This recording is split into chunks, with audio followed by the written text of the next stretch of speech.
ജീവമൊഴി കാൽവരിനാഥന്റെ സ്നേഹമൊഴി തിരുനിറത്താൽ ജീവനേകും യേശുനാഥന്റെ ജീവമൊഴി ജീവധാര ജീവധാര ജീവധാര.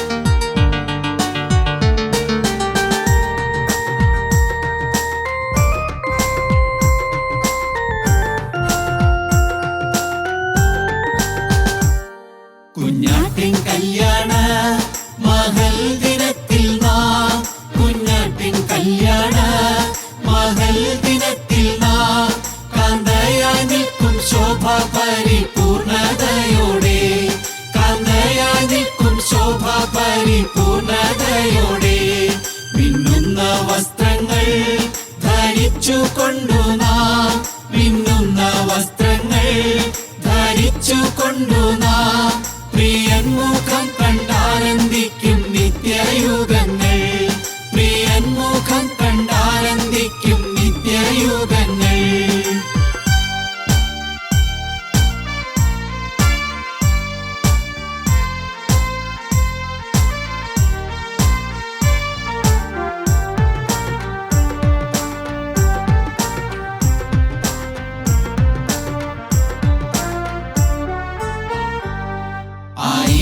ആയിരം ദൂതന്മാർ ശുശ്രൂഷ ആയിരം ദൂതന്മാർ ശുശ്രൂഷ ലഭിക്കുമെന്റെ പ്രിയനുമായി വാഴും സമയം ലഭിക്കുമെന്റെ പ്രിയനുമായി വാഴും സമയം.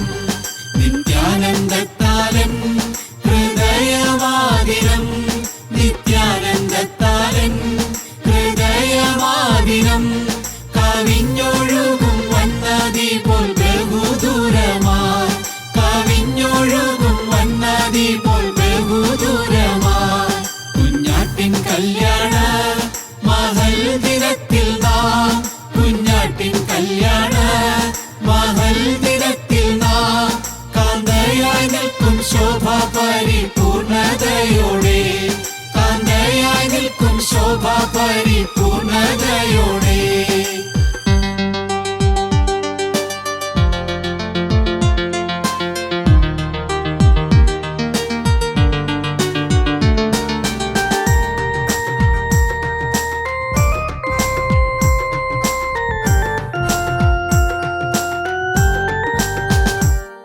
കാന്തനും കാന്തയും കല്യാണശാലയിൽ കാന്തനും കാന്തയും കല്യാണശാലയിൽ എണ്ണമില്ലാത്ത ശുദ്ധർ മധ്യേ വാഴും ചന്തമായി എണ്ണമില്ലാത്ത ശുദ്ധർ മധ്യേ വാഴും ചന്തമായി.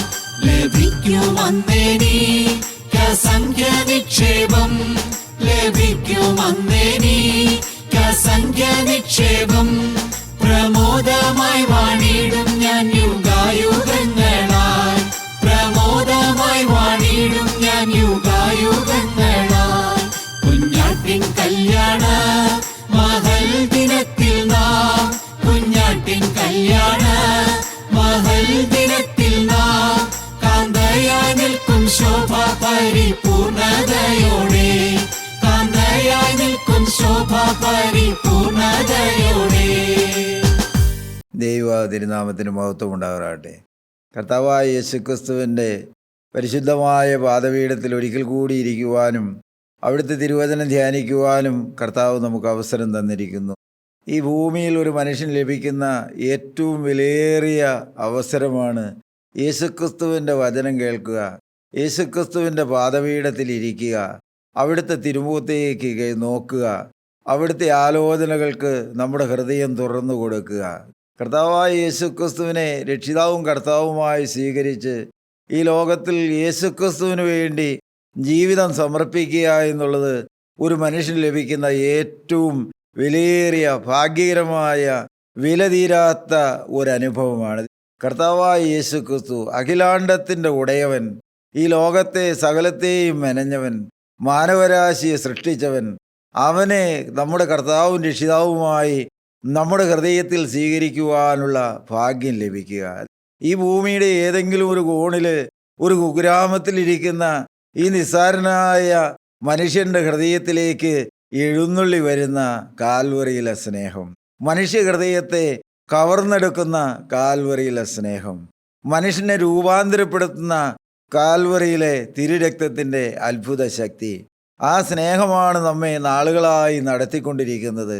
ആ തിരുരക്തത്തിൻ്റെ ശക്തിയാണ് നമ്മെ രൂപാന്തരപ്പെടുത്തിക്കൊണ്ടിരിക്കുന്നത്. ആ തിരുരക്തത്തിൻ്റെ ശക്തിയാണ് നമ്മെ വിശുദ്ധ ജീവിതത്തിലേക്ക് ദിനംതോറും കരം പിടിച്ച് നടത്തിക്കൊണ്ടിരിക്കുന്നത്. ഒരിക്കലും തീരാത്ത ഒരു ജീവിത പാന്താവിലൂടെയാണ് നാം നടന്നുകൊണ്ടിരിക്കുന്നത്. ഈ ലോക ജീവിതം തീർന്നാലും തീർന്നു പോകാത്ത നിത്യമായ രാജ്യത്തിനു വേണ്ടി ദൈവത്തിൻ്റെ പരിശുദ്ധാത്മാവ് തൻ്റെ മക്കളെ ഒരുക്കിക്കൊണ്ടിരിക്കുകയാണ്. പ്രിയപ്പെട്ടവരെ, കർത്താവിന് വേണ്ടി ജീവിതം സമർപ്പിച്ച ദൈവമക്കളെ യേശുക്രിസ്തു ഒരുക്കിക്കൊണ്ടിരിക്കുകയാണ് നിത്യതയ്ക്ക് വേണ്ടി.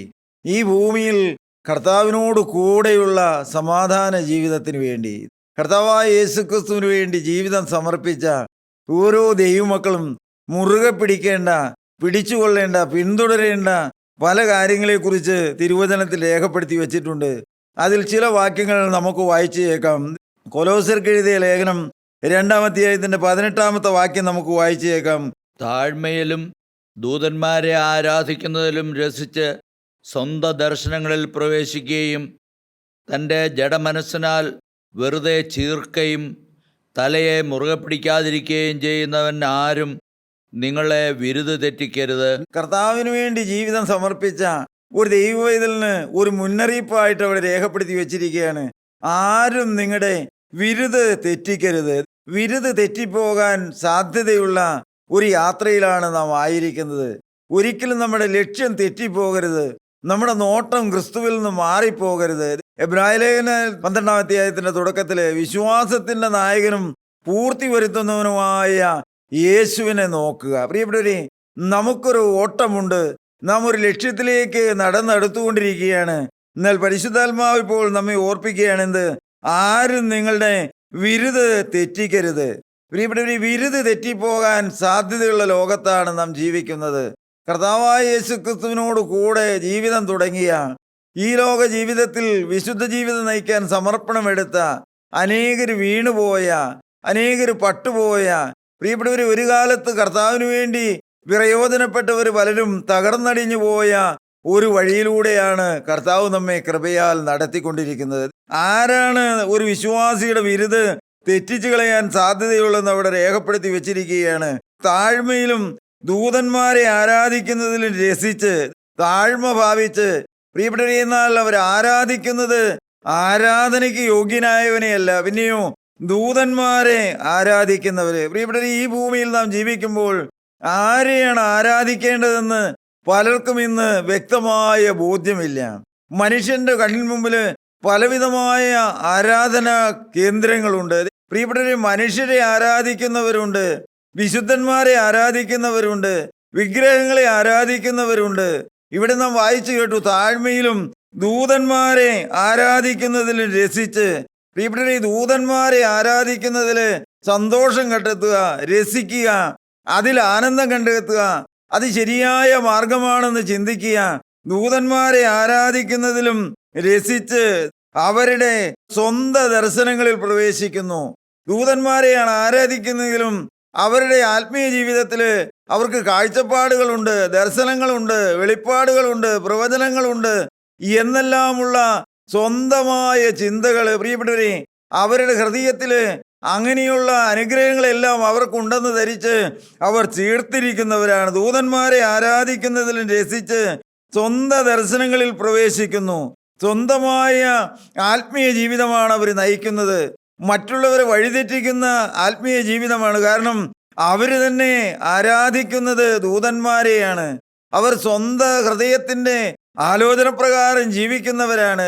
അവർ താഴ്മയിൽ ദൂതന്മാരെ ആരാധിക്കുന്നതിൽ രസിച്ച് സ്വന്തം ദർശനങ്ങളിൽ പ്രവേശിക്കുകയും തൻ്റെ ജഡമനസ്സിനാൽ വെറുതെ ചീർക്കുകയും ചെയ്യുന്നു. അവരുടെ ജഡീകമായ ചിന്തകൾ മരിച്ചിട്ടില്ല. അവരുടെ ആത്മീയരായിട്ടില്ല. ആത്മീയ ചിന്തയല്ല അവരെ ഭരിക്കുന്നത്. അവരുടെ ജഡമനസ്സിൽ വെറുതെ ചീർക്കുകയാണ്. ചീർക്കുക എന്ന് പറഞ്ഞാൽ ഇല്ലാത്തതുണ്ട് എന്ന് അവർ അഭിമാനിക്കുന്നു, അല്ലെങ്കിൽ അവർ അങ്ങനെയെല്ലാം ആണെന്ന് അവർ മറ്റുള്ളവരെ ധരിപ്പിക്കുന്നു. അവരുടെ ജഡമനസ്സിൽ അവര് ചീർത്തിരിക്കുകയാണ്. തലയെ മുറുകെ പിടിക്കാതിരിക്കുകയും ചെയ്യുന്നവർ. അങ്ങനെ ഈ ലോകത്തിൽ ജീവിക്കുമ്പോൾ പ്രിയപ്പെട്ടവരെ, ആരാധനയ്ക്ക് യോഗ്യവനായവനെ തിരിച്ചറിയാതെ ദൂതന്മാരെ, താഴ്മയിലും ദൂതന്മാരെ ആരാധിക്കുന്നതിലും സന്തോഷം കണ്ടെത്തി അവരുടെ ജഡമനസ്സിൽ അവർ ചീർത്തിരിക്കുകയാണ്. അവർക്ക് ആത്മീയ കാഴ്ചപ്പാടുകളും ദർശനങ്ങളും ഉണ്ടെന്ന് സ്വന്തമായ ആത്മീയ ദർശനങ്ങളുള്ളവരാണ്, സ്വന്തമായ ആത്മീയ വഴികളുള്ളവരാണ്. എന്താണ് അവരുടെ പ്രത്യേകത അവിടെ രേഖപ്പെടുത്തി വെച്ചിരിക്കുകയാണ്. അങ്ങനെയെല്ലാം ഒരു ആത്മീയരാണെന്ന് പറയുകയും പ്രിയപ്പെട്ടവരെ ദൂതന്മാരെ ആരാധിക്കുകയും ജഡമനസ്സിൽ ചീർത്തിരിക്കുകയും ചെയ്യുന്ന അവരുടെ ജീവിതത്തിൽ എന്താണ് കുഴപ്പം? അവർ തലയായവനെ മുറുകെ പിടിക്കുന്നില്ല. പ്രിയപ്പെട്ടവരെ, എന്താണ് നമ്മെ ഓർപ്പിക്കുന്നത്? ഒരു വിശ്വാസി തലയായവനെ മുറുകെ പിടിച്ച് മുമ്പോട്ട് പോകേണ്ടതാണ്. പ്രിയപ്പെട്ടവരെ, ഒരിക്കലും ഒരു ഭക്തന് സ്വന്തം ഹൃദയത്തിന്റെ ആലോചന പ്രകാരം ജീവിക്കുവാനോ അവന്റെ ജഡത്തിൽ സന്തോഷിക്കുവാനോ, പ്രിയപ്പെട്ടവരെ, സ്വന്തമായ ആത്മീയമായ കാഴ്ചപ്പാടുകളും ദർശനങ്ങളും ഉണ്ടെന്ന് മറ്റുള്ളവരെ ധരിപ്പിച്ച് മറ്റുള്ളവരെ വഴിതെറ്റിപ്പിക്കുന്നവരായി തീരരുത്. വെറുതെ ചീർക്കുകയും തലയെ മുറുകെ പിടിക്കാതിരിക്കുകയും ചെയ്യുന്നവൻ ആരും നിങ്ങളെ വിരുതി തെറ്റിക്കരുത്. എന്താണ് അവിടെ രേഖപ്പെടുത്തി വെച്ചിരിക്കുന്നത്? തലയെ മുറുകെ പിടിക്കണം. പ്രിയപ്പെട്ടവരെ, ഓരോ വിശ്വാസിയുടെയും ജീവിതത്തില് അതാണ് വേണ്ടത്. എന്ത്? തലയാകുന്ന കർത്താവായ യേശുക്രിസ്തുവിനെ മുറുകെ പിടിച്ച് അവനിൽ മാത്രം ആശ്രയിച്ച് അവനിൽ മാത്രം മറഞ്ഞിരുന്ന് മുമ്പോട്ട് പോകേണ്ടതാണ് ആത്മീയ ജീവിതം. പ്രിയപ്പെട്ടവരെ, നമ്മുടെ ജീവിതത്തിലേക്ക് തിരിഞ്ഞു നോക്കണം. നമുക്ക് പാപത്തിന്റെ മേൽ ജയമുണ്ടോ? പാപം എന്നെ തുടരുന്നുള്ള ഒരു നിഷ്ഠ നമ്മുടെ ജീവിതത്തിലുണ്ടോ? അതോ നാം ആരാധനയുണ്ട്, കൂട്ടായ്മയുണ്ട്, പ്രിയപ്പെട്ടവരെ നാം ഭക്തരാണെന്ന് ധരിച്ച് മറ്റുള്ളവരെ വഴിതെറ്റിക്കുന്ന ഒരു ആത്മീയ കാഴ്ചപ്പാടുള്ളവരാണോ? നാം ക്രിസ്തുവിനെ മുറുകെ പിടിച്ചിട്ടുള്ളവരാണോ? തലയെ മുറുകെ പിടിച്ചിരിക്കുന്നവരാണോ? പ്രിയപ്പെട്ടവരെ, അങ്ങനെ സ്വന്തം ആത്മീയത്തിൽ ഊന്നി തലയെ മുറുകെ പിടിക്കാത്തവര്, തന്നെത്താൻ ചീർത്തിരിക്കുന്നവര്, പ്രിയപ്പെട്ടവരെ, അവര് മനുഷ്യന്റെ വിരുത് തെറ്റിച്ച് കളയുന്നവരാണ്. എന്താണ് പ്രിയപ്പെട്ടവരെ നാം മനസ്സിലാക്കേണ്ടത്?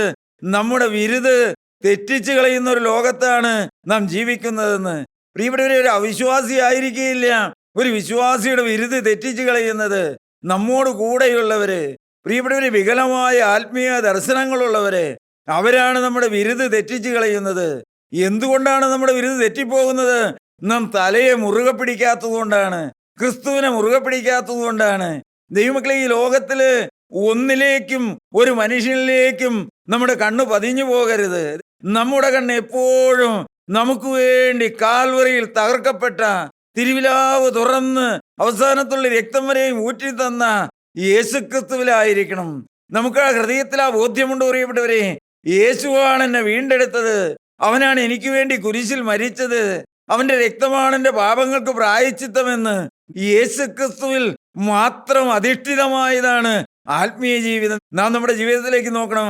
തലയാകുന്ന ക്രിസ്തുവിനെ നാം മുറുകെ പിടിച്ചിട്ടുണ്ടോ? അതോ നാം ഇന്ന് ദൂതന്മാരെ ആരാധിക്കുന്ന വഴിതെറ്റിപ്പോയ ആത്മീയ ജീവിതത്തിലാണോ നിൽക്കുന്നതെന്ന് എബ്രായർക്ക് എഴുതിയ ലേഖനം 1-ാം അധ്യായത്തിന്റെ 14-ാമത്തെ വാക്യം നമുക്ക് വായിച്ചു കേൾക്കാം.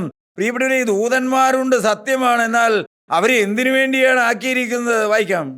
അവരൊക്കെയും അവരൊക്കെയും രക്ഷപ്രാപിപ്പാനുള്ളവരുടെ ശുശ്രൂഷയ്ക്ക് അയക്കപ്പെടുന്ന, പ്രിയപ്പെട്ടവരെ, രക്ഷപ്പെടുവാനുള്ള മനുഷ്യരുടെ ശുശ്രൂഷയ്ക്കായിട്ട് നിയമിക്കപ്പെട്ടിരിക്കുന്ന സേവകാത്മാക്കളാണ് ആര്? ദൂതന്മാര്. പ്രിയപ്പെട്ടവരെ, ദൂതന്മാർ ഒരിക്കലും ആരാധനയ്ക്ക് യോഗ്യരായവരല്ല. അവര് നമ്മുടെ സേവകാത്മാക്കളാണെന്ന് ഇവിടെ രേഖപ്പെടുത്തി വെച്ചിരിക്കുന്നു.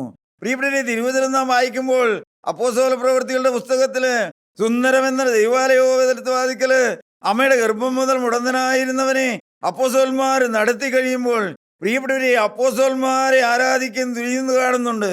വെളിപ്പാട് പുസ്തകം 19-ാം അധ്യായത്തിന്റെ 10-ാമത്തെ വാക്യം നമുക്ക് വായിച്ചു കേൾക്കാം. അപ്പോസ്തലനായ യോഹന്നാൻ പൽപോസിന്റെ ഏകാന്തതയിലിരുന്ന് വരുവാനുള്ള കാലത്തേക്കുള്ള ആത്മീയമായ ദർശനങ്ങളും വെളിപ്പാടുകളുമെല്ലാം വെളിപ്പെടുത്തി കൊടുത്തപ്പോൾ അപ്പോസ്തലൻ ദൂതനെ ആരാധിക്കുവാൻ മുമ്പോട്ട് വരുന്നതായി ഇവിടെ കാണുന്നുണ്ട്. വായിക്കാം നമുക്ക്. ഞാൻ അവനെ നമസ്കരിക്കേണ്ടതിന് അവന്റെ കാൽക്കൽ വീണു. ഞാൻ അവനെ ദൂതനെ നമസ്കരിക്കേണ്ടതിന് അവന്റെ കാൽക്കൽ വീണു. അപ്പോൾ അവൻ എന്നോട് അതരുത്. ആരാധന കൊതിക്കുന്നവരല്ല ദൂതന്മാര്. ദൈവദൂതന്മാർ ഒരിക്കലും മനുഷ്യന്റെ ആരാധന കൊതിക്കുന്നവരല്ല. അപ്പോസ്തലനോട് പറയുകയാണ്, അതരുത്, എന്നെ അല്ല ആരാധിക്കേണ്ടത്. വായിച്ചോ. ഞാൻ നിനക്കും യേശുവിന്റെ സാക്ഷ്യമുള്ള നിന്റെ സഹോദരന്മാർക്കും സഹഭൃത്യനത്രേ. പ്രിയപ്പെട്ടവരെ, ദൂതൻ അപ്പോസ്തലനോട് പറയുകയാണ്, ഞാൻ നിനക്കും യേശുവിന്റെ സഹഭൃത്യന്മാർക്കും ഉള്ള സേവകനാണ്. ദൈവത്തിന് പ്രിയപ്പെട്ടവരെ, നമ്മുടെ ജീവിതത്തിലേക്ക് തിരിഞ്ഞു നോക്കണം. നമുക്കിന്ന് സത്യാരാധന പിന്തുടരുവാൻ കഴിഞ്ഞിട്ടുണ്ടോ?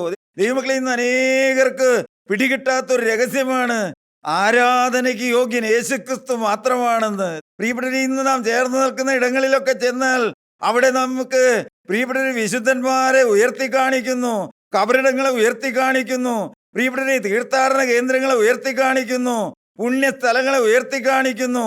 പലതുകൊണ്ടും രക്ഷപ്രാപിക്കാം, പലരിലൂടെയും രക്ഷപ്രാപിക്കാമെന്നെല്ലാം പ്രിയപ്പെട്ടവരെ ആത്മീയ അന്ധതയിൽ ജീവിക്കുന്ന ക്രിസ്ത്യാനികൾ എന്ന് പേര് പറയുന്നവരെ വഴിതെറ്റിച്ച് കളയുന്ന ഒരു ലോകത്താണ് നാം ജീവിക്കുന്നത്. എന്നാൽ ദൈവമക്കളെ, സത്യത്തിന്റെ വചനം പറയുന്ന പരിശുദ്ധാത്മാവ് നടത്തുന്ന കൂട്ടായ്മകൾ നാം ചെല്ലുമ്പോഴാണ് അവിടെ യേശുക്രിസ്തുവിന്റെ വചനം, പ്രിയപ്പെട്ടവരെ യേശുക്രിസ്തുവാണ് രക്ഷകനെന്ന്, യേശുക്രിസ്തുവാണ് പാപിക്ക് വേണ്ടി മരിച്ചതെന്ന്, പ്രിയപ്പെട്ടവരെ സാക്ഷാലുള്ള ജീവന്റെ വചനം കേൾക്കണമെങ്കിൽ പരിശുദ്ധാത്മാവ് പ്രവർത്തിക്കുന്ന കൂട്ടായ്മകളിൽ ചെല്ലണം.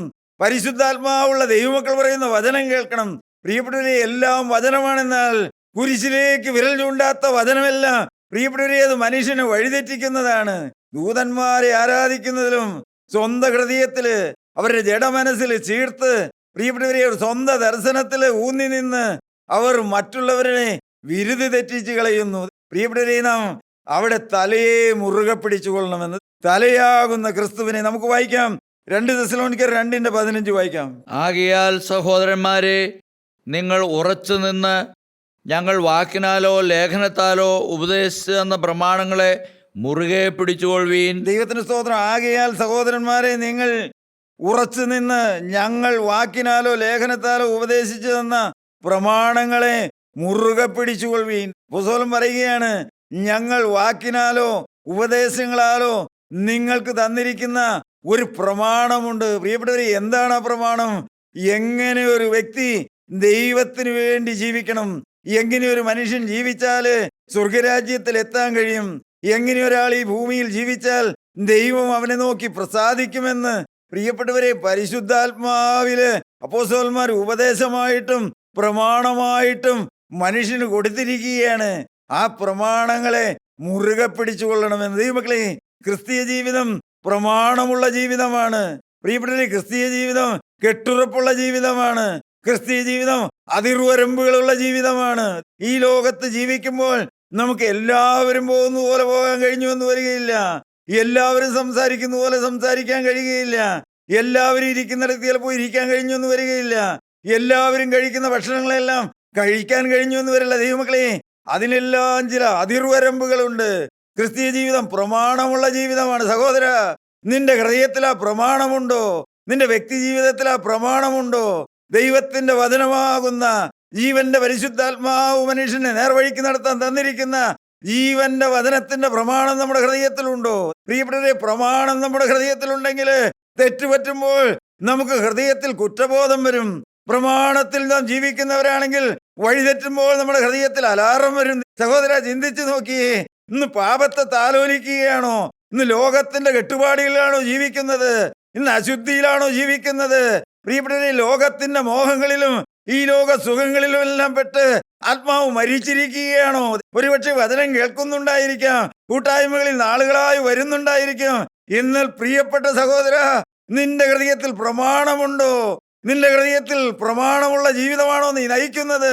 പ്രിയപ്പെട്ടവരെ, ക്രിസ്തീയ ജീവിതം പ്രമാണമുള്ള ജീവിതമാണ്. ദൈവത്തിന്റെ ആത്മാവ് പറയുകയാണ്, ഞങ്ങൾ വാക്കിനാലോ ഉപദേശത്താലോ തന്നിരിക്കുന്ന ആ പ്രമാണങ്ങളെ മുറുകെ പിടിച്ചുകൊള്ളണം. പ്രിയപ്പെട്ടവരെ, പ്രമാണങ്ങളെ മുറുകെ പിടിക്കണം. നാം ചിന്തിച്ചു നോക്കി, ഈ അടുത്ത കാലത്ത് ഒരു സ്ഥലത്ത് 4-5 ദൈവമക്കൾ ഒരുമിച്ചിരുന്ന് സംസാരിച്ചു കൊണ്ടിരിക്കുകയായിരുന്നു.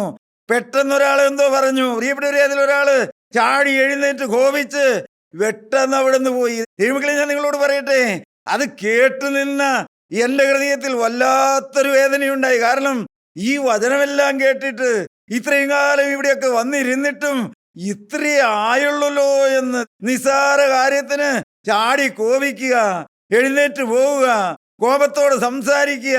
സഹോദരൻ, ഞാൻ ചോദിക്കട്ടെ, കുറ്റബോധമുണ്ടോ? ഒന്ന് കോപിച്ചാൽ കുറ്റബോധമുണ്ടോ? ഭാര്യയോട് ഒരു ഇഷ്ടക്കുറവോടെ കിടന്നുറങ്ങിയാൽ കുറ്റബോധമുണ്ടോ? മാതാപിതാക്കളോട് കോപിച്ചാൽ കുറ്റബോധമുണ്ടോ? കൂട്ടായ്മയിൽ അവിശ്വസ്തയോടെ പ്രവർത്തിച്ചതിന് കുറ്റബോധമുണ്ടോ? ദൈവമക്കളെ, നിങ്ങൾ ചിന്തിച്ചു നോക്കി, കുറ്റബോധം നമ്മെ ഭരിക്കുന്നുണ്ടോ എന്ന്, നമ്മുടെ ഹൃദയം നമ്മെ കുറ്റം വിധിക്കുന്നുണ്ടോ എന്ന്. ദൈവമക്കളെ, ഒരു തെറ്റും പറ്റുകയില്ല എന്നൊന്നും ഈ നിസ്സാരനായ ഞാൻ പറയുകയില്ല. ദൈവമക്കളെ, തെറ്റ് പറ്റണമെന്നാണ് ആഗ്രഹം. എന്നാൽ ദൈവമക്കളെ, എവിടെയെങ്കിലും ഒരു വാക്കില്, ഒരു ചിന്തയില്, ഒരു കാര്യങ്ങളിലൊക്കെ തെറ്റ് പറ്റുമ്പോൾ നമ്മുടെ ഹൃദയത്തിൽ ഒരു അലാറമുണ്ട്. എന്ത്? മകനെ, തെറ്റിപ്പോയി എന്ന്. അല്ലെങ്കിൽ ദൈവസാന്നിധ്യം നമ്മിൽ നിന്ന് മാറിപ്പോകും. ദൈവമക്കളെ, നിങ്ങൾ ചിന്തിക്കാറുണ്ടോ കർത്താവ് എന്നോട് കൂടെയുണ്ടോ എന്ന്? നാം പ്രമാണങ്ങളെ മുറുകെ പിടിക്കേണ്ടവരാണ്. എബ്രായർക്ക് എഴുതിയ ലേഖനം 3-ാമത്തെ വാക്യം നമുക്ക് വായിച്ചേക്കാം. നാം ഈ ഭൂമിയിൽ ജീവിക്കുമ്പോൾ നമ്മുടെ വിശ്വാസ കപ്പല് തകർന്നു പോകാനിടയുണ്ട്. ദൈവമക്കളെ, നാം വിശ്വാസത്തിൽ ക്ഷീണിച്ചു പോകാനിടയുണ്ട്. നാം പുറകോട്ട് നോക്കുമ്പോൾ, പഴയത്തിലേക്ക് നോക്കുമ്പോൾ, പ്രിയപ്പെട്ടവരെ, ഏലിയാവ് ദൈവത്തിനു വേണ്ടി പ്രയോജനപ്പെട്ടവനായിരുന്നു. കർമ്മേലിൽ തീയിറക്കുവാൻ, പ്രിയപ്പെട്ടവരെ, സത്യദൈവം ആരാണെന്ന് തെളിയിക്കുവാൻ സ്വർഗത്തിൽ നിന്ന് തീയിറക്കി യാഗപീഠത്തെ ദഹിപ്പിച്ചതും ദൈവം ആരാണെന്ന് അന്യജാതിക്കാരെ ഏറ്റുപറയാൻ തക്കവണ്ണം അവിടെ അത്ഭുതം നടന്നാണ്. എന്നാൽ ഏലിയാവിന്റെ ചരിത്രം നാം പഠിക്കുമ്പോൾ ദൈവമക്കളെ, ഏലിയാവ് ക്ഷീണിച്ചു പോയി, ഏലിയാവ് തളർന്നുപോയി, നിരാശപ്പെട്ടു പോയി. എനിക്ക് മരിച്ചാൽ മതിയെന്ന് സ്വയം പറയാൻ തക്കവണ്ണം, ദൈവമേ എൻ്റെ പ്രാണനെ അങ്ങ് എടുത്തുകൊള്ളുക എന്ന് പറയാൻ തക്കവണ്ണം ഏലിയാവ് തളർന്നുപോയി. ദൈവമക്കളെ, എന്നാ മനസ്സിലാക്കണം. ഓ, ദൈവത്തിന് സ്തോത്രം. കർത്താവിന് വേണ്ടി നിന്ന തൻ്റെ അഭിഷിക്തൻ തളർന്നു പോകാൻ, നിരാശപ്പെട്ടു പോയപ്പോൾ ദൈവമക്കളെ അവനെ കൈവിടാതെ ശക്തിമാന്മാരുടെ അപ്പവുമായി ഏലിയാവിന്റെ അരികിലേക്ക് ഇറങ്ങി വന്ന, ഓ, ഇവിടെ നിനക്ക് എന്ത് കാര്യം, നീ എഴുന്നേറ്റ് തിന്നുക എന്ന് പറഞ്ഞ് ഏലിയാവിനെ ശക്തീകരിച്ച ഏലിയാവ് പറഞ്ഞു, എന്റെ ശുശ്രൂഷയൊക്കെ തീർന്നു, എന്റെ പിതാക്കന്മാരെക്കാൾ ഞാൻ നല്ലവനൊന്നുമല്ലല്ലോ, മതി, എനിക്ക് മരിച്ചാ മതി എന്ന് പറഞ്ഞപ്പോൾ സ്വർഗത്തിലെ ദൈവം പറഞ്ഞു, ഏലിയാവേ, തീർന്നില്ല, നിന്നെ കൊണ്ട് ഇനിയും എനിക്ക് ശുശ്രൂഷയുണ്ടെന്ന്. എന്റെ ദൈവത്തിന് സ്തോത്രം. സഹോദര, തീർന്നുപോ എന്നുള്ള ചിന്തയോടെയാണോ നീ ഇരിക്കുന്നത്? എനിക്കൊരു നല്ല കാലമുണ്ടോ എന്നുള്ള ചിന്തയോടെയാണോ ഇരിക്കുന്നത്? എനിക്കിൻ്റെ ഒരു ആത്മീയ ഭാവിയുണ്ടോ എന്നുള്ള ചിന്തയോടെയാണോ ഇരിക്കുന്നത്? മകനെ, നീ ഓർത്തുകൊള്ളുക, നീ ആത്മാർത്ഥമായിട്ട് കർത്താവിന്റെ പിന്നാലെ പുറപ്പെട്ടതാണെങ്കിൽ നിന്നെ മറക്കുന്നവനല്ല യേശു, നിന്നെ തള്ളിക്കളയുന്നവനല്ല യേശു. മകനെ, നിന്നെ ഓർത്ത് തക്ക സമയത്ത് നിന്റെ അരികിലേക്ക് ഇറങ്ങി വന്ന് നിനക്ക് ശക്തിമഹാന്മാരുടെ അപ്പം തന്ന് നിന്നെ എഴുന്നേൽപ്പിക്കുകയും ഇനിയും നിന്നെ കൊണ്ട് ശുശ്രൂഷ ചെയ്യിക്കുകയും ചെയ്യുന്നവനാണ് ദൈവം. ദൈവത്തിന് സ്തോത്രം. പ്രിയപ്പെട്ടവരെ, നമുക്ക് വായിച്ചേക്കാം. ആദ്യ വിശ്വാസം അവസാനത്തോളം മുറുകെ പിടിച്ചുകൊണ്ടാൽ നാം ക്രിസ്തുവിൽ പങ്കാളികളായി തീർന്നിരിക്കുന്നുവല്ലോ. ആദ്യ സ്നേഹം എന്നെല്ലാം നാം ധാരാളം കേട്ടിട്ടുണ്ട്. ആദ്യ വിശ്വാസം, നാം മാനസാന്തരപ്പെട്ട കാലത്ത് ദൈവത്തോടുള്ള സ്നേഹം, ആ വിശ്വാസം, ആദ്യ വിശ്വാസം അവസാനത്തോളം മുറുകെ പിടിച്ചുകൊണ്ടാൽ നാം ക്രിസ്തുവിൽ പങ്കാളികളായി തീരും. വായിക്കാം നമുക്ക് എബ്രായ ലേഖനം തന്നെ 3-ാമത്തെ വാക്യം വായിക്കാം. നമ്മുടെ ആദ്യ വിശ്വാസം കുറഞ്ഞു പോയോ? നമ്മുടെ ആദ്യ സ്നേഹം കുറഞ്ഞു പോയോ? നമ്മുടെ ആത്മീയ തീഷ്ണത കുറഞ്ഞു പോയോ? പ്രിയപ്പെട്ടവരെ, തീഷ്ണതാബിംബം എന്ന് നാം തിരുവചനത്തിൽ വായിച്ചിട്ടുണ്ട്. തീഷ്ണത പാപമാണ്. എന്നാൽ ദൈവമക്കളെ, നമുക്കൊരു ആത്മീയ തീഷ്ണത കൂടിയേ തീരൂ. നാം ചിന്തിച്ചു നോക്കണം. നാം ആത്മീയമായി തളർന്നും ക്ഷീണിച്ചും പുറകോട്ട് മാറിയുമാണോ നിൽക്കുന്നത്? വായിക്കാം. ക്രിസ്തുവോ അവൻ്റെ ഭവനത്തിന് അധികാരിയായ പുത്രനായിട്ട് തന്നെ പ്രത്യാശയുടെ ധൈര്യവും പ്രശംസയും നാം അവസാനത്തോളം മുറുകെ പിടിച്ചുകൊണ്ടാൽ, പ്രത്യാശയുടെ ധൈര്യവും പ്രശംസയും നാം അവസാനത്തോളം മുറുകെ പിടിച്ചുകൊണ്ടാൽ നാം തന്നെ അവന്റെ ഭവനമാകുന്നു. നാം തന്നെ അവന്റെ ഭവനക്കാരാകും. ദൈവത്തിന് സ്തോത്രം. ഇവിടെ നമ്മുടെ ജീവിതത്തിലേക്ക് നോക്കണം. നമുക്കൊന്ന് ആത്മീയ ജീവിതത്തിൽ ധൈര്യമുണ്ടോ? പ്രത്യാശയുണ്ടോ? ദൈവമക്കളെ, ഇന്ന് അനേകർക്ക് പ്രത്യാശയില്ല, ആത്മീയമായ ധൈര്യമില്ല. എന്താണ് ആത്മീയ ധൈര്യം? അത് മനുഷ്യന്റെ ധൈര്യമല്ല, അത് സ്വന്തം ശക്തിയിലുള്ള ധൈര്യമല്ല. പിന്നെയോ, എന്നെ ഒരാൾ പിടിച്ചിട്ടുണ്ട്, എന്നെ ഒരാൾ വിളിച്ചതാണ്, എനിക്ക് വേണ്ടി ഒരു ഇടയിൽ നിൽക്കാൻ ഒരു മധ്യസ്ഥനുണ്ട്. അത് മനുഷ്യനല്ല പ്രിയപ്പെട്ടവരെ, ഈ ഭൂമിയിൽ എങ്ങുമല്ല അവൻ നിൽക്കുന്നത്. അവൻ പിതാവിന്റെ അരികില് തിരുരക്തത്തിന്റെ മധ്യസ്ഥനായി നിൽക്കുകയാണ്. അവൻ എന്നോട് കൂടെയുണ്ടെന്ന്. ആ ധൈര്യം നമുക്കുണ്ടോ? പ്രത്യാശ എന്താ പ്രിയപ്പെട്ടവരെ? കാണുന്ന പ്രത്യാശയോ? പ്രത്യാശയല്ല, നാം കാണാത്തതിനു വേണ്ടി കാത്തിരിക്കുന്നവരാ. ദൈവമക്കളെ, ഈ ഭൂമിയിൽ ഏതെങ്കിലും കാര്യങ്ങളാണോ ഞാനും നിങ്ങൾ കാത്തിരിക്കുന്നത്? അല്ല, ഇതിനപ്പുറം വരുവാനുള്ള പ്രത്യാശ. ആ പ്രത്യാശയുണ്ടോ നിങ്ങൾക്ക്? ആ പ്രത്യാശ ഹൃദയത്തിൽ നിറഞ്ഞു നിന്നാൽ മാത്രമേ നമുക്ക് ആത്മീയ ജീവിതത്തിൽ ധൈര്യം ഉണ്ടാകുകയുള്ളൂ. പ്രിയപ്പെട്ടവരെ, നമ്മുടെ ജീവിതത്തിലേക്ക് തിരിഞ്ഞു നോക്കണം. നമുക്ക് ആ ധൈര്യമുണ്ടോ? നമുക്ക് ആ പ്രത്യാശയുണ്ടോ? വായിക്കാം, നമുക്ക് 1 തീമോഥെയോസ് 6:12 വായിക്കാം. വിശ്വാസത്തിന്റെ നല്ല പോർ പൊരുതുക, നിത്യജീവനെ പിടിച്ചുകൊള്ളുക. ദൈവത്തിന്റെ സ്തോത്രം. പ്രിയപ്പെട്ടവരെ, അപ്പോസ്തലൻ പറയുകയാണ്, വിശ്വാസത്തിന്റെ നല്ല പോർ പൊരുതുക, നിത്യജീവനെ പിടിച്ചുകൊള്ളുക. നിത്യജീവൻ ലാക്കാക്കി ജീവിക്കുന്ന ഒരു വ്യക്തിക്ക് മാത്രമേ വിശ്വാസത്തിൽ നല്ല പോർ പൊരുതാൻ കഴിയുള്ളൂ. പ്രിയപ്പെട്ടവരെ, പോരാട്ടമുള്ളതാണ് ക്രിസ്തീയ ജീവിതം. പാപത്തോട് എന്തിനോടാണ് പോരാട്ടം? പ്രിയപ്പെട്ടവരെ, എഫേസ്യലേഖനം 6-ാം അധ്യായത്തിൽ പറയും, നമുക്ക് പോരാട്ടമുള്ളത് ജഡരക്തങ്ങളോടല്ല, വാഴ്ചകളോടും അധികാരങ്ങളോടും ഈ അന്ധകാരത്തിന്റെ ലോകാധിപതികളോടും സ്വർലോകങ്ങളിലെ ദുഷ്ടാത്മസേനയോടുമാണ്. ദൈവമക്കളെ, വലിയൊരു സേനയുണ്ട്, അന്ധകാരത്തിന്റെ ദുഷ്ടാത്മസേന. അവനുമായിട്ടാണ് ഒരു വിശ്വാസിക്ക് പോരാട്ടമുള്ളത്. സഹോദര, നിനക്ക് പരിചയമുണ്ടോ ആത്മീയ ജീവിതത്തിലെ പോരാട്ടം? വിശ്വാസത്തിന്റെ നല്ല പോർ പൊരുതുക. നമുക്ക് വായിക്കാം, വെളിപ്പാട് പുസ്തകം 3-ാം അധ്യായത്തിന്റെ 11-ാമത്തെ വാക്യം നമുക്ക് വായിക്കാം. വെളിപ്പാട് 3:11. ഞാൻ വേഗം വരുന്നു, നിന്റെ കിരീടം ആരും എടുക്കാതിരിപ്പാൻ തക്കവണ്ണം നിനക്കുള്ളത് പിടിച്ചുകൊള്ളുക. ദൈവത്തിന്റെ സ്തോത്രം. പ്രിയപ്പെട്ടവരെ, ഇവിടെ രേഖപ്പെടുത്തി വെച്ചിരിക്കുകയാണ്, ഞാൻ വേഗം വരുന്നു, നിനക്കും നിന്റെ കിരീടം ആരും എടുക്കാതിരിപ്പാൻ തക്കവണ്ണം നിനക്കുള്ളത് പിടിച്ചുകൊള്ളുക എന്ന്. ദൈവമക്കളെ, അവിടെയും അതാണ് ഒരു സൂചന. എന്ത്? കിരീടം നഷ്ടപ്പെട്ടു പോകാൻ സാധ്യതയുണ്ട് എന്ന്. നിന്റെ കിരീടം ആരും എടുക്കാതെ വണ്ണം നിനക്കുള്ളത് പിടിച്ചുകൊള്ളുക എന്ന്. പ്രിയപ്പെട്ട അപ്പോസ്തലനായ പൗലോസ് തന്റെ വിടുവാങ്കൽ പ്രസംഗത്തില് 2 തീമോഥെയോസ് 4-ാം അധ്യായത്തിന്റെ 6 മുതൽ വായിക്കുമ്പോൾ നാം കാണുന്നുണ്ട്, ഞാനോ ഇപ്പോൾ തന്നെ പാനീയാഗമായി ഒഴിക്കപ്പെടും, എന്റെ നിര്യാണകാലവും അടുത്തിരിക്കുന്നു. പിന്നീട് അപ്പോസ്തലൻ പറയുകയാണ്, ഞാൻ നല്ല പോർ പൊരുതു, ഓട്ടം തികച്ചു, വിശ്വാസം കാത്തു, ഇനി നീതിയുടെ കിരീടം എനിക്കായി വെച്ചിരിക്കുന്നു.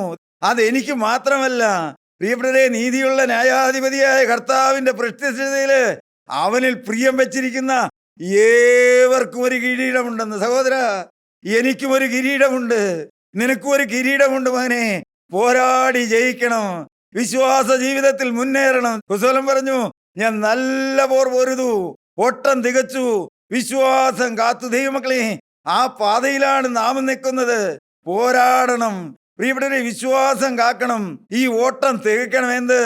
ഈ ഭൂമിയിലെ ഓട്ടം, ഈ ആയുസ്സൊരു ഓട്ടക്കളത്തിലാണ്. ഈ ഓട്ടം തികക്കണം പ്രിയപ്പെട്ടവരെ. എന്താണ്? മരണത്തോളം. പ്രിയപ്പെട്ടവരെ, അവസാന വിനാഴിക വരെയും നാം ക്രിസ്തുവിനെ മുറുകെ പിടിച്ച് ഈ ഓട്ടക്കളത്തിൽ ഓടി ജയിച്ചെങ്കിലേ കിരീടം നമുക്ക് ലഭിക്കുകയുള്ളൂ. അപ്പോസ്തലനായ പൗലോസ് ഒരു വിശ്വാസിയെ ഓട്ടക്കളത്തിൽ ഓടുന്ന ഒരു ഓട്ടക്കാരനോട് ഉപയോഗിച്ചിട്ടുണ്ട്. പ്രിയപ്പെട്ടവരെ, ഓട്ടക്കളത്തിൽ ഓടുന്നവർ അനേകരെങ്കിലും ഒരുവൻ മാത്രമേ ബിരുദം പ്രാപിക്കുകയുള്ളൂ എന്ന്. പ്രിയപ്പെട്ടവരെ, ഓടാൻ തുടങ്ങിയാലും ചട്ടപ്രകാരം ഓടിയെങ്കിലേ കിരീടം പ്രാപിക്കാൻ കഴിയുള്ളൂ. ദൈവമക്കളെ, നാം തിരിഞ്ഞു ചിന്തിച്ചു നോക്കി, നമുക്ക് ആ കിരീടം പ്രാപിപ്പാൻ തക്കവണ്ണം ഓടണ്ടേ? നമുക്കൊരു ദിവസം പ്രിയപ്പെട്ടവരെ, നമുക്ക് യോഗ്യതയില്ലെങ്കിലും ആ വാടാത്ത തേജസിന്റെ കിരീടം, പ്രിയപ്പെട്ടവരെ, പരിശുദ്ധാത്മാവ് മെടഞ്ഞു വച്ചിരിക്കുന്ന ആ കിരീടം, പ്രിയപ്പെട്ടവരെ, നമ്മുടെ ശിരസിന് പാകമുള്ള കിരീടങ്ങൾ മെടഞ്ഞു വച്ചിരിക്കുകയാണ്. അന്ന് ഒരു നാൾ ദൈവമക്കളെ, ആ കിരീടം നമ്മുടെ ശിരസിൽ വെക്കുന്ന ഒരു നാളുണ്ട്. ദൈവമക്കളെ, നാം മുമ്പോട്ടോടുമ്പോൾ പല പ്രതികൂലങ്ങളും പ്രതിസന്ധികളും വന്നു വരാം, പോരാട്ട ജീവിതം വന്നു വരാം. പ്രിയപ്പെട്ടവരെ, ഓട്ടത്തിൽ നാം തളർന്നു പോകരുത്, വിശ്വാസ ജീവിതത്തിൽ പുറകോട്ട് പോകരുത്. യേശു ക്രിസ്തുവിനെ മുറുകെ പിടിച്ച്, തലയെ മുറുകെ പിടിച്ച് നമ്മുടെ അല്പകാല ജീവിതം നമുക്ക് ഓടി തീർക്കാം. കർത്താവായ യേശു ക്രിസ്തുവിന്റെ കൃപ അതിന് നമ്മളെ എല്ലാവരെയും സഹായിക്കട്ടെ. ദൈവത്തിന് നാം മഹത്വപ്പെടുമാറാകട്ടെ. ദൈവത്തിന്